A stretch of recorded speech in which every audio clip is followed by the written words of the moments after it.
nous avons dit que nous ne voulions pas de communautarisme. Et je pense que c'est un point d'accord entre nous. Nous avons dit aussi qu'il y avait un mode de vie et des pratiques sociétales que nous ne voulions pas changer. Et que les musulmans de France, quand ils définissaient l'islam de France, devaient en tenir compte. Sur le voile, sur la prière dans la rue, sur la formation des imams, sur les discours de ces imams, sur le financement. La vie des musulmans en France, ce sont aussi des défis, les défis de laïcité.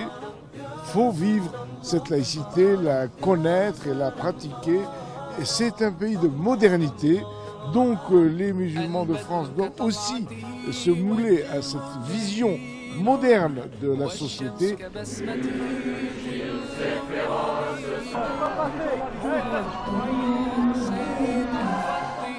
C'est pour moi l'occasion de vous dire, cher Anwar Bibesh, la reconnaissance de la République française, à quelques jours de la fin de votre présidence, venant après celle du recteur Daniel Boubaker, dont personne n'oublie le rôle qu'il a personnellement joué pour réussir la création et l'installation du CFCM. Il nous fallait le concours d'autorités musulmanes fermes dans leurs convictions. Pas une fois, le CFCM n'a fait défaut. Mes chers frères et sœurs, comme vous le savez toutes et tous, il y a des jours avec et il y a des jours sans. L'optimisme. Car dans la vie, on a besoin d'optimisme. Car comme j'ai dit précédemment, dans la vie, il y a des jours avec et des jours sans. Il y a des jours où, dis si tu veux simplement, il y a des instants de bonheur et des instants de malheur. Il y a des instants de joie et il y a des instants de tristesse. Il y a des instants où on se sent bien, épanoui. Et il y a des instants où on se sent déprimé, ravagé par les soucis et les tristesses. C'est la vie. Pas une fois, le CFCM n'a fait défaut. Et il n'y a pas de solution ainsi. Si on continue à déprimer et déprimer, quand on a commencé à déprimer, eh bien le résultat ne sera que déprime.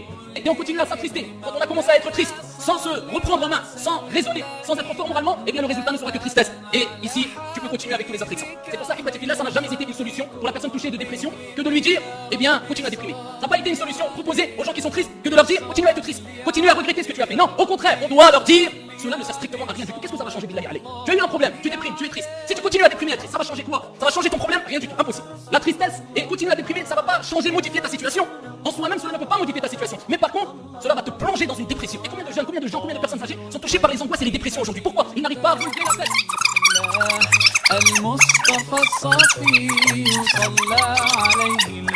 Et aime celui qui est fort, contrairement à celui qui est faible, qui est moins aimé. Mais dans les deux, il y a un bien. Regardez ceux qui sont en dessous de vous.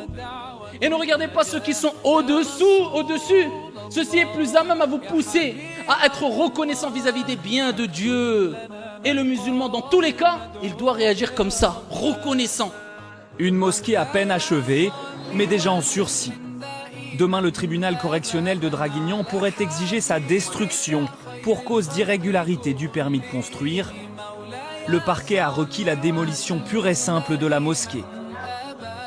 Yasmine Benzelbat l'assure. Le Front National n'est pas un parti islamophobe. Il faut vivre cette laïcité, la connaître et la pratiquer. Et c'est un pays de modernité. Il